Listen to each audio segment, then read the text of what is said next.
अस्सलाम वालेकुम students.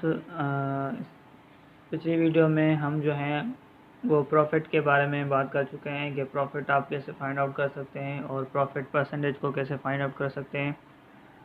Loss वाला टॉपिक जो है वो रह गया था, इस वजह से पहले हम थोड़ा लॉस के बारे में और लॉस परसेंटेज के बारे में जो है अपने कॉन्सेप्ट क्लियर करेंगे। उसके बाद हम इनके क्वेश्चंस पे आएंगे कि जो हमारे वर्ड प्रॉब्लम आते हैं रिलेटेड टू प्रॉफिट परसेंटेज और प्रॉफिट के हवाले से और लॉस परसेंटेज के हवाले से जो क्वेश्चन आते हैं एग्ज़ाम में, उनको हम कैसे सॉल्व करें, या हमारी जो डिफरेंट टेस्टेज आती हैं उसमें हम क्वेश्चन को कैसे सॉल्व करें। तो आइए स्टार्ट करते हैं।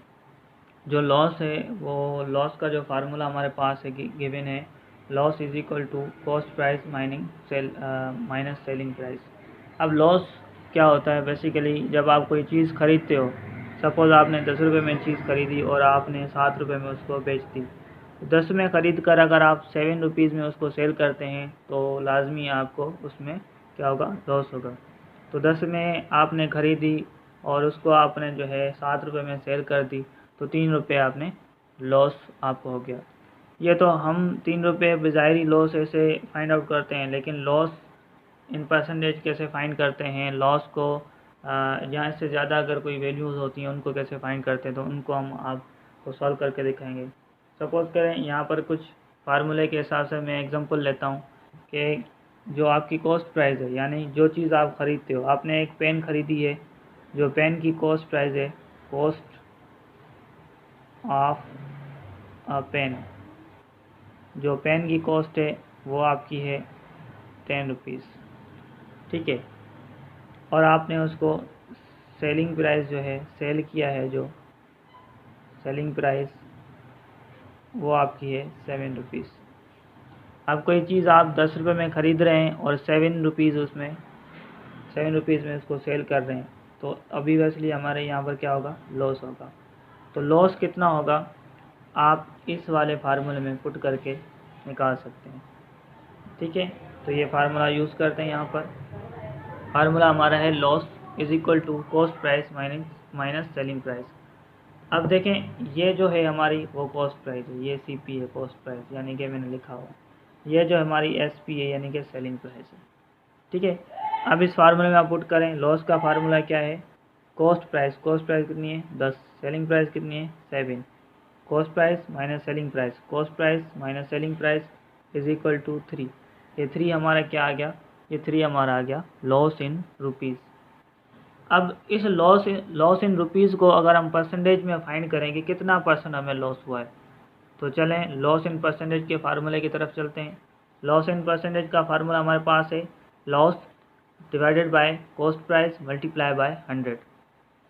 अब जो लॉस हमें हुआ है पहले हमने वो रखा है, देखें यहाँ पर लॉस कितना हमारे पास है 3 रुपये, यानी कि 3 रुपीज़। तो 3 रुपीज़ लॉस है, उसको रखें लॉस हमने रखा 3 rupees divided by cost price क्या है हमारी, जिस प्राइस पे हमने ली है पेन वो है हमारी 10, मल्टीप्लाई बाय 100। एक ज़ीरो में कैंसिल, नीचे डिनोमिनेटर में 1 बच रहा है। मैंने आपको बताया था कि ये अंडरस्टूड है, 1 हम नहीं लिखते। यहाँ पर 10 बचे, यहाँ पर 3 को 10 से आप मल्टीप्लाई कर दो, 3 मल्टीप्लाई बाय 10 ये आपका आ जाएगा 30, और इसके साथ आप लगाएंगे परसेंट, यानी कि जो आपका लॉस आया है वो कितना परसेंट आया है, 30% आपका लॉस आया है, ठीक है। एक पेन एक बंदा 10 रुपये में उसने ख़रीदी, 7 रुपीज़ में उसने सेल कर दी, 3 रुपीज़ का उसको लॉस आया इन रुपीज़ में। उस 3 रुपये को इन परसेंटेज में हम कैसे लेके आएंगे कि उसको कितना परसेंट हमें जो है लॉस हुआ है, या उस बंदे को जिसने पेन खरीदी उसको लॉस हुआ है। तो क्या करेंगे, लॉस इन परसेंटेज का फार्मूला हमारे पास है is equal to loss divided by cost price multiply by 100। तो लॉस जो हमें हुआ था वो 3 हमने रखा, 3 डिवाइडेड बाय कॉस्ट प्राइस हमने रखी कॉस्ट प्राइस मल्टीप्लाई बाय 100। तो 10 को 100 से आप डिवाइड करेंगे तो आंसर आपका 10 ही आएगा, ठीक है। और 3 को 10 से मल्टीप्लाई कर देंगे तो 30 आएगा, यानी कि 30% हमें क्या हुआ है, लॉस हुआ है। तो ये थे हमारे लॉस और लॉस इन परसेंटेज के फार्मूले, और इनमें भी मैंने आपको एग्जांपल दिया ताकि आपको थोड़ा बहुत समझ आ जाए। अब चलते हैं एक्चुअल क्वेश्चन जो हमारे आएंगे एग्ज़ाम में, वो किस तरह से आएंगे, हमें किस तरह से उनको अटेम्प्ट करना है। याद रखें, अगर आपको प्रॉफिट परसेंटेज, इनके लॉस और लॉस परसेंटेज, इनके फार्मूले अगर आपको याद हैं तो विद इन सेकेंड्स आप जो है प्रॉब्लम को सॉल्व कर सकते हैं। आपको वहाँ फार्मूले लिखने की ज़रूरत नहीं पड़ेगी, जस्ट आपने फिंगर टिप्स पे उस क्वेश्चन को सॉल्व करना होता है। एमसीक्यूज टाइप जब क्वेश्चन आते हैं डिफरेंट टेस्ट्स में, तो हमें फार्मूले याद होने चाहिए। हमें ये पता होना चाहिए कि लॉस कैसे निकलता है। लॉस या प्रॉफिट निकालना कोई बड़ी बात नहीं है, लेकिन लॉस इन परसेंटेज या प्रॉफिट इन परसेंटेज निकालना जो है ना, इसमें कन्फ्यूजन होती है। तो फार्मूला आप याद कर दें, लॉस आ जाए या प्रॉफिट आ जाए। अगर लॉस आ रहा है तो loss divided by cost price multiply by 100। अगर प्रॉफिट आ रहा है तो यहाँ पर profit divided by cost price multiply by 100। ये डिफरेंस है और कोई डिफरेंस नहीं है। चलते हैं क्वेश्चन की तरफ। यहाँ पर मैंने कुछ क्वेश्चन लिखे हुए हैं। क्वेश्चन नंबर 1, ये सिंटेक्स्ट बोर्ड की जो बुक है क्लास 6 की, उसमें से मैंने ये क्वेश्चन लिया है। क्वेश्चन जो हमारे पास है कि question number 1, eggs are purchased at ₹120 per dozen and are sold out at ₹130 per dozen. यानी कि एग्स जो हैं वो ख़रीदे जाते हैं कितने में, 120 रुपीज़ पर डज़न में ख़रीदे जाते हैं, और उनको सेल किया जाता है 130 रुपीज़ पर डज़न। अब तो बताएं कि एक 120 में ले रहे हैं, 130 में उस डज़न को बेच रहे हैं, तो अभी वैसे यहाँ पर हमारा क्या है, प्रॉफिट हो रहा है। अब प्रॉफिट का जो मैंने आपको फार्मूला बताया, तो आप प्रॉफिट का फार्मूला लिखते हैं। प्रॉफिट का जो फार्मूला हमारे पास है, प्रॉफिट इज इक्वल टू कितना है, प्रॉफिट का जो फार्मूला है हमारे पास वो है selling price minus cost price. ये हमारा क्या था, फार्मूला था। अब इसमें आप वैल्यू पुट कर दें। सेलिंग प्राइस यहाँ पर देखें 120 में आप क्या कर रहे हैं, 120 में आप परचेस कर रहे हैं, ठीक है, और 130 में उसको आप सेल कर रहे हैं। जिस वैल्यू पे हम परचेज करते हैं, जिस वैल्यू पे हम परचेज कर रहे हैं वो हमारी क्या होती है, कॉस्ट प्राइस होती है, और जिस वैल्यू पे हम सेल कर रहे होते हैं वो हमारी क्या होती है, सेलिंग प्राइस होती है। तो यहाँ पर कॉस्ट प्राइस जो आपकी है वो 120 है, जो सेलिंग प्राइस है वो 130 है। फार्मूले में बोल रहा है कि सेलिंग प्राइस हम रख रहे हैं 130 क्योंकि हमारी 130 सेलिंग प्राइस है, माइनस कॉस्ट प्राइस 120। तो 130 में 120 हम माइनस करेंगे, हमारे पास कितना प्रॉफिट आ गया, 10 रुपीज़ का प्रॉफिट आ गया। ठीक है, तो ये हमारा है प्रॉफिट। जो क्वेश्चन की रिक्वायरमेंट है वहाँ पर आपको जो जस्ट पूछ रहा है वो पूछ रहा है प्रॉफिट। अगर इस प्रॉफिट को परसेंटेज में पूछे कि भाई कितना परसेंट उसको प्रॉफिट हुआ है, तो वो भी आप निकाल सकते हैं। देखें, प्रॉफिट परसेंटेज का फार्मूला जो हमारे पास है वो क्या है, मैंने आपको बताया कि profit divided by cost price multiply by 100। ये प्रॉफिट इन परसेंटेज निकालने का फार्मूला है। प्रॉफिट को परसेंटेज में देखें, प्रॉफिट कितना हुआ है, हमें प्रॉफिट हुआ है 10 रुपये का, डिवाइडेड बाय कॉस्ट प्राइस हमारी कितनी है 120, मल्टीप्लाई बाय 100। ठीक है, यहाँ पर एक ज़ीरो इस ज़ीरो में कैंसिल कर दें, यहाँ पर 10, यहाँ पर भी 10। ठीक है, 10 को 10 से मल्टीप्लाई करेंगे कितना आएगा 100 डिवाइडेड बाय 12।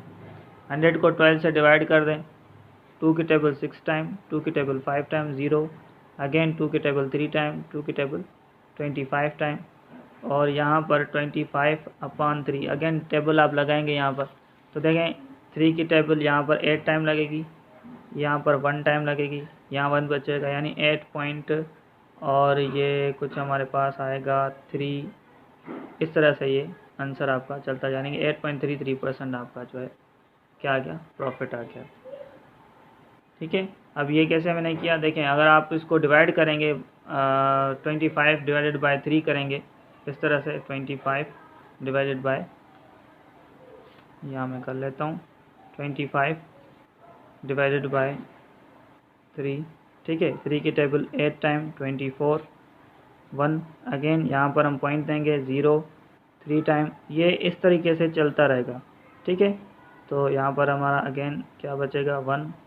ठीक है, ये अगेन इस तरह से हमारा चलता रहेगा, इसलिए मैंने जो है इसको जो 8.33%, यानी कि आपका जो प्रॉफिट आएगा वो क्या आएगा 8.33%। प्रॉफिट इन परसेंटेज, ठीक है। और प्रॉफिट इन रुपीज़ आपका क्या आ गया 10 रुपीज़। अगर आप इसको प्रॉफिट इन परसेंटेज करना चाहते हैं तो प्रॉफिट इन परसेंटेज आपका क्या आएगा 8.33%। और उसको किस तरीके से करेंगे ये सारा मैंने आपको सॉल्यूशन बताया है। इसको आप इजीली कर लेते हैं। जब आपकी प्रैक्टिस होगी तो आराम से आप इन क्वेश्चंस को विद इन सेकेंड सॉल्व कर सकते हैं। ये डिटेल में मैं आपको बता रहा हूँ। 1 2 3 क्वेश्चन आप प्रैक्टिस करेंगे, फार्मूले आपको याद हो जाएंगे, फिर आप फिंगर टिप पे अपने ये कर सकते हैं। नेक्स्ट क्वेश्चन की तरफ चलते हैं। नेक्स्ट क्वेश्चन जो हमारा है वो है कि a shopkeeper purchases 25 bread 8 rupees 10 per bread, he sells bread 8 rupees 13 per bread as 7 bread are spoiled. Question का मतलब है कि एक दुकानदार है, उसने 25 ब्रेड खरीदी हैं रुपीज़ 10 पर ब्रेड पर, यानी कि 25 ब्रेड 10 पर ब्रेड, यानी कि एक ब्रेड जो उसने खरीदी है वो 10 रुपये की है, और ऐसी 25 ब्रेड वो ब्रेड जो है उसने खरीदी हैं, और उनको उसने सेल किया है ब्रेड 8 रुपीज़ 13, यानी कि 13 रुपये में एक ब्रेड को उसने सेल किया है। उसमें से 7 जो ब्रेड थी उसकी वो ख़राब हो गई। हमें नहीं पता कि अभी यहाँ पर इसको प्रॉफिट हो रहा है या इसको लॉस हो रहा है। अब इसको फाइंड आउट करेंगे अकॉर्डिंग टू फार्मूला कि कॉस्ट प्राइस क्या है, सेलिंग प्राइस क्या है, ठीक है। और उसके बाद हमें पता चलेगा कि इसको प्रॉफिट हो रहा है या इसको लॉस हो रहा है। तो सबसे पहले तो यहाँ पर आप देखें कि उस बंदे ने 25 ब्रेड खरीदी हैं, ठीक है। अब एक ब्रेड की जो कीमत है वो कितनी है 10 रुपये, ठीक है, खरीदी हैं। ये हमारी हो जाएगी कॉस्ट प्राइस, ठीक है, क्योंकि जिस पे हम खरीदते हैं वो हमारी कॉस्ट प्राइस, यानी कि 25 इंटू 10 ये हो जाएगा 250। अब ये जो 250 है ना, ये 250 हमारी क्या है कॉस्ट प्राइस है। ये 250 हमारी क्या है कॉस्ट प्राइस है, CP है, ठीक है।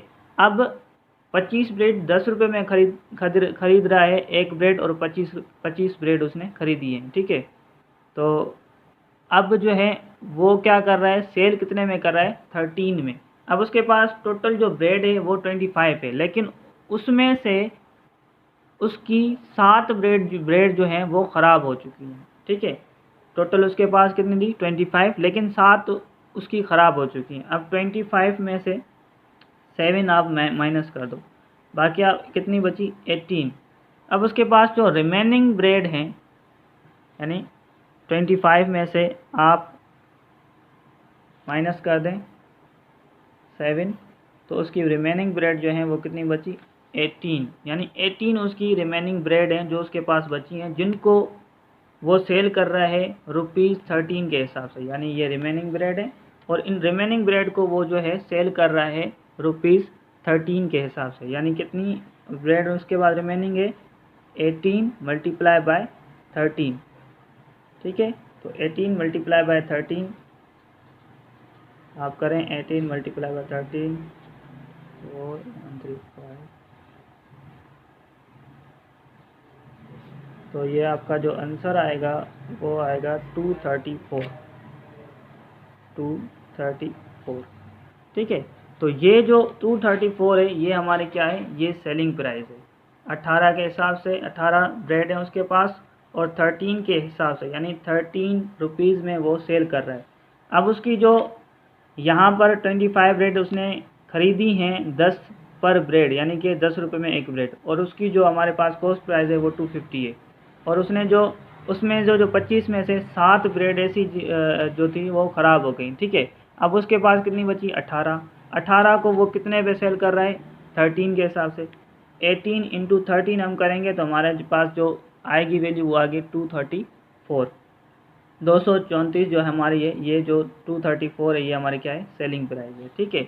अब फार्मूला हमें पता है कि यहाँ पर देखें सिंपल आपके पास है कि 250 में वो ख़रीद रहा है टोटल ब्रेड, और 234 पे वो सेल कर रहा है, यानी 250 पे खरीद रहा है कॉस्ट प्राइस है, और सेलिंग प्राइस उसकी 234। तो अभी वैसे उसको क्या होगा लॉस ही होगा। जब लॉस होगा तो लॉस के फार्मूले को यूज़ करेंगे, हमें पता चल जाएगा इसको कितना लॉस हो रहा है, ठीक है। तो लॉस का जो फार्मूला हमारे पास है वो क्या है, loss is equal to cost price minus selling price. ये हमारा लॉस का फार्मूला है। इसमें आप वैल्यू पुट करें, कॉस्ट प्राइस हमारी कितनी है 250, माइनस सेलिंग प्राइस हमारी कितनी है 234। 250 में से 234 माइनस कर दें आप, यानी 16। ठीक है, ये जो 16 आपका आया है वो क्या है, लॉस है। ठीक है, 16 रुपीज़ उसको क्या आ रहा है, लॉस आ रहा है। यानी उसने 25 ब्रेड जो है 10 रुपये के हिसाब से खरीदी, 250 कॉस्ट प्राइस थी, और 7 उसमें से स्पॉइल्ड हो गई, ख़राब हो गई। ठीक है, बाकी बची 18 के हिसाब से 13 पर ब्रेड उसने सेल की, जो कि उसकी टोटल वैल्यू बन रही है 234। ये हमारी सेलिंग प्राइस होगी। अब 250 में लेके यानी कि 234 में वो बेच रहा है, तो उसको नुकसान हुआ।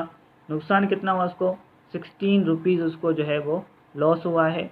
अब ये लॉस इन परसेंटेज भी आप निकाल सकते हैं। मैंने यहाँ पर सिर्फ लॉस इन रुपीज़ निकाला है। लॉस इन परसेंटेज का फार्मूला आपको पता है, इस तरीके से आप निकाल सकते हैं। तो आई होप ये आपको कॉन्सेप्ट क्लियर हो गया होगा। हमने profit in percentage, loss in percentage, ये दोनों कॉन्सेप्ट आपको क्लियर करवाए हैं।